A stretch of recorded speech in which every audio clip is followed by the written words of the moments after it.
आत्मैव केवलम सर्वम तुरीयम च त्रयम कथम। इसीलिए ये सब चीज़ों को हटा दो, केवल अपने स्वरूप में रहो महाराज। ये तुरीय इसको कहते हैं, इसीलिए कहते हैं कि हमने पहले जागृत स्वप्न सुषुप्ति को महत्व दिया है। वास्तविक देखा जाए तो एक ही तत्व है। जब एक ही है तो न बद्धो नैव मुक्तो हम, न चाहम ब्रह्मणः पृथक, न कर्ता न च भोक्ता हम, व्याप्य व्यापक वर्जिता। इसीलिए ना तो हम बंधन में हैं, ना तो हम मुक्त हैं, हम हैं मात्र।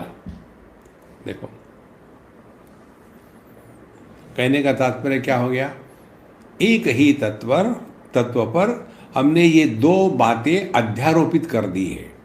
अध्यारोप माने मूर्खता के कारण जो प्रतीत होता है उसको सत्य जब मानते हैं तब उसको अध्यारोप कहते हैं।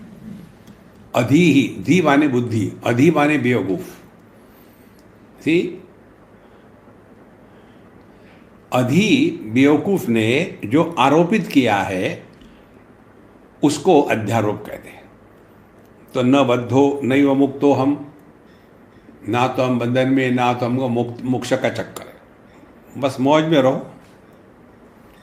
न बद्धो नैव मुक्तो हम, न चाहम ब्रह्मणः पृथक, और मैं परमात्मा से अलग होकर के रह ही नहीं सकता, क्योंकि मैं ही परमात्मा स्वरूप हूं। देखो ये बात इतनी दृढ़ता से हृदय में बैठनी चाहिए कि मजाक में भी हमको अपने देहात्म भाव, जीवात्म भाव, मृत्यु की कल्पना स्वीकार न हो। न बद्धो नैव मुक्तो हम, न च अहम ब्रह्मणः पृथक, और मैं ब्रह्म से अलग नहीं हूँ, एकमेवाद्वितीय है, और इसीलिए न कर्ता न च भोक्ता हम। देखो तो ना तो मैं करता हूँ, ना तो मैं भोगता हूँ। व्याप्य व्यापक वर्जिता। व्याप्य माने क्या और व्यापक माने क्या। जैसे आभूषण ये व्याप्य है और उसमें सुवर्ण व्यापक है, तो व्याप्य व्यापक वर्जिता का अर्थ क्या हो गया, ये जो दुनिया है इसमें परमात्मा व्याप्त है, तो परमात्मा हो गए व्यापक और दुनिया हो गई व्याप्य।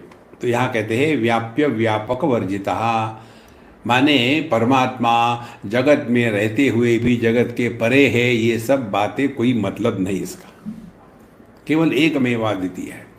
ये केवल समझाने की बातें हैं कि ब्रह्म एक ही समय में व्याप्य व्यापक है, नहीं, कुछ भी नहीं है। The truth is simultaneously transcendental and immanent. फिर बताएंगे उदाहरण देंगे, जैसे पानी समुद्र और लहरों में व्याप्त है, तो पानी हो गया व्यापक, समुद्र और लहरें हो गई व्याप्य। वास्तविक क्या है, ऐसे केवल सब पानी ही है, ये व्याप्य व्यापक का कोई मतलब नहीं। इसी प्रकार से ये दुनिया को जब हम महत्व देते, स्वीकार करते हैं, तब ऐसा कहना पड़ता है। जब हमने समुद्र और लहर इनको महत्व दिया ही नहीं, तो हमको ये कहने की क्या ज़रूरत है। पानी वो है जो समुद्र और लहरों का आधार है, इसीलिए व्याप्त है, लेकिन फिर भी इससे अलग है। देखो तो व्याप्य व्यापक वर्जिता, ये अपना स्वरूप है। इसलिए दुनिया को लेकर के कोई चक्कर में मत पड़ना। कैसे, यथा जलम जले न्यस्तम सलिलम भेद वर्जितम। जिस प्रकार से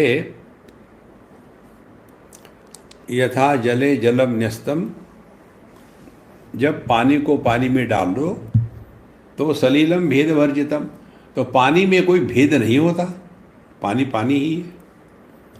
यथा जले जलम न्यस्तम सलिलम भेद वर्जितम प्रकृतिम पुरुषम तद्वत अभिन्नम प्रतिभाति में। इसी प्रकार से ये जगत का आधार पुरुष और इस पर अध्यारोपित प्रकृति, ये कहने के लिए दो शब्द है, वास्तविक एक ही है, अलग अलग नहीं।